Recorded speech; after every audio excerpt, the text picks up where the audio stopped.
আসসালামু আলাইকুম। কেমন আছেন সবাই? আশা করি ভালো আছেন। আর আজকে কিন্তু আমি একটা চাল পোলাও রান্না করব। তো এখানে আমি পোলাও চালটা ধুয়ে নিয়ে নিয়েছি।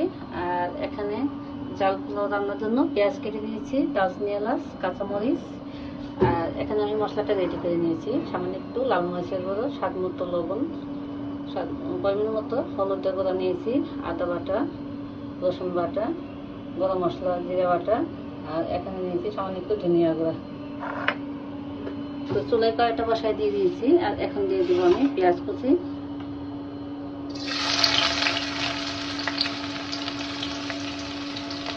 আর দিয়ে দিলাম দারচিনি, এলাচ, তেজপাতা।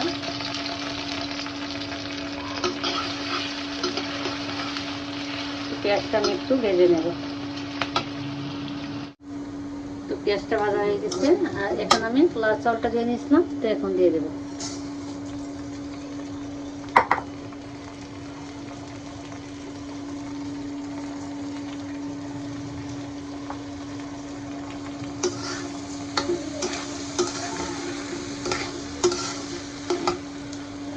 আর এখানে যে রেডি করা মশলাগুলো দিয়ে দিচ্ছি।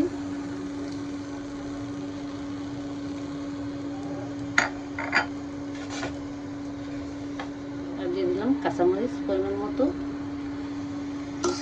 তো এখন আমি চালটা একটু ভেজে নেব।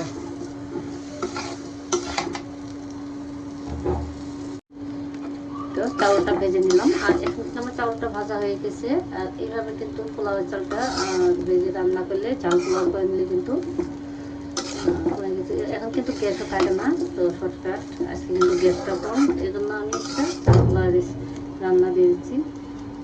আর এটা কিন্তু কোনো কিছু ছাড়া খাওয়া যায়।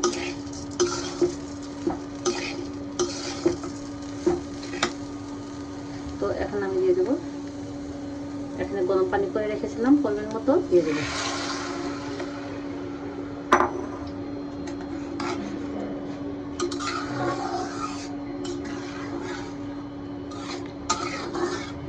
তো পানিতে দিয়ে দিলাম। এখন আমি ঢেকে দিয়ে দিলাম।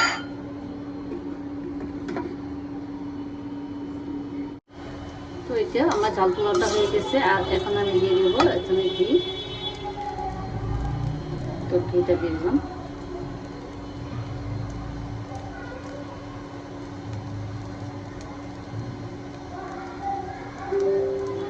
তো ঘিটা দিয়ে আমি আবার একটু ঢেকে দিচ্ছি। তো এই যে ঘিটা দিয়ে দিয়েছিলাম। আর এখন আমি একটু নাড়া দিয়ে দিয়েছি। আর এখন নামাই নেব। আর আমার চাল পোলাওটা রেডি হয়ে গেছে। তো এইভাবে রান্না করে কিন্তু খেয়ে দেখেন, অনেক টেস্ট ভালো লাগে। তো খেয়ে দেখুন।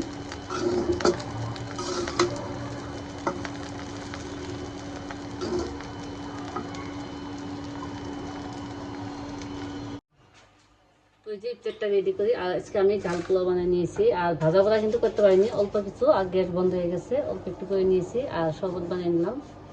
আর এখানে যে ফল, তো সব কিছু রেডি করে নিলাম, টাস্কিটটা।